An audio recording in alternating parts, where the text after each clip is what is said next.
அதாவது ஒரு ஆளுக்கு சரியான மறதி, தொழுகையில் ஒரு மறதி ஏற்படுது. மறதி ஏற்படுறவங்க என்ன செய்கிறான்னு கேட்டால், ப்ரேயர் மேட்னு ஒன்று தயார் பண்ணியிருக்கிறாங்க, முசல்லா மாதிரி. அதில் வந்து நீங்கள் அமைக்க விட்டீங்கன்னா அல்ஹம்துலில்லாஹ்னு அதை ஓத ஆரம்பிச்சிடும். இவர் நிற்க வேண்டியது தான், அது ஓத ஆரம்பிச்சிடும். அதுக்கு பிறகு குல் ஹுவல்லாஹுன்னு அப்புறம் அதே ஓத ஆரம்பிச்சிடும். அதுக்கப்புறம் அல்லாஹ் அக்பர் ருக்கு செய்யக்கூடிய வார்த்தையை சொல்லணும். நீங்கள் ருக்கு செஞ்சவொன்னே சுபான ரபியல் அலீம் அது சத்தமாக சொல்ல ஆரம்பிச்சிடும். அதில் ஸ்பீக்கர்லாம் வச்சிருப்பானுவோ. அப்போ இதுக்கு என்னென்னா டிஜிட்டல் ப்ரேயர் மேட்னு சொல்லி வச்சிருக்காங்க.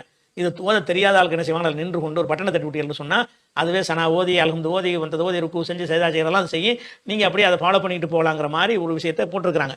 இது வந்து இப்படி வயது முதிர்ந்தவர்களுக்கு செய்யலாமான்னு கேட்குறாங்க. அப்படி செய்ய முடியாது. ஏன் செய்ய முடியாதுன்னு கேட்டால், தொழுகை என்பது நீங்கள் வந்து இறைவனோடு ஒரு ஒன்றி செய்யக்கூடிய காரியம். வெளி உலகத்தோட உள்ள தொடர்பு வச்சுக்கிட்டு இருக்கிற ஒரு காரியமாக நீங்கள் வச்சுக்கக்கூடாது. உங்களை அறியாமல் பல எண்ணங்கள் தொழுகையில் வந்தால் அதுக்கு எல்லாம் மன்னிக்கணும், அது ஒரு விஷயம். அதே நேரத்தில் வந்து நீங்கள் தக்பீர் கட்டிட்டு இருக்கும்போது வெளியே வந்து என்ன செய்கிறாரு, குனிங்கிறார், குனியலாமா, நிமிருகிறார், நிமிரலாமா, வெளி உலகத்தோட உள்ள பேச்சுக்களை வந்து நிறுத்தி கொள்ள வேண்டும்.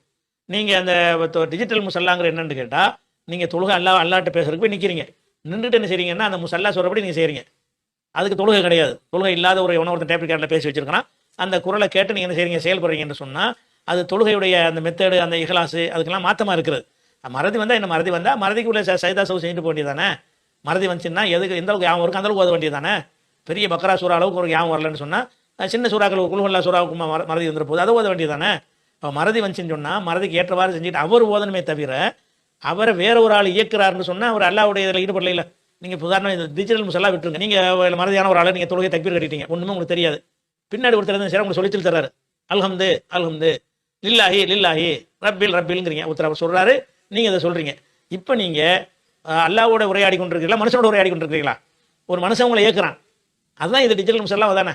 உங்களை வந்து ஒரு முசல்லா இயக்குறதை தவிர நீங்களா செய்யணும். வணக்கம் என்பது நீங்களாக விரும்பி நீங்களாக ஒன்றித்து போய் இறைவனை வணங்குறதுக்கு பேர் வணக்கமே தவிர யாரோ இயக்குறார்கள் என்று சொல்லி நீங்கள் வந்து அதை செஞ்சீங்க என்று சொன்னால் நீங்கள் வந்து யுனாஜி ரப்பஹுங்கிறாங்க. தொழுகிற ஒருத்தன் ரப்போடு பேசி கொண்டிருக்கிறான்.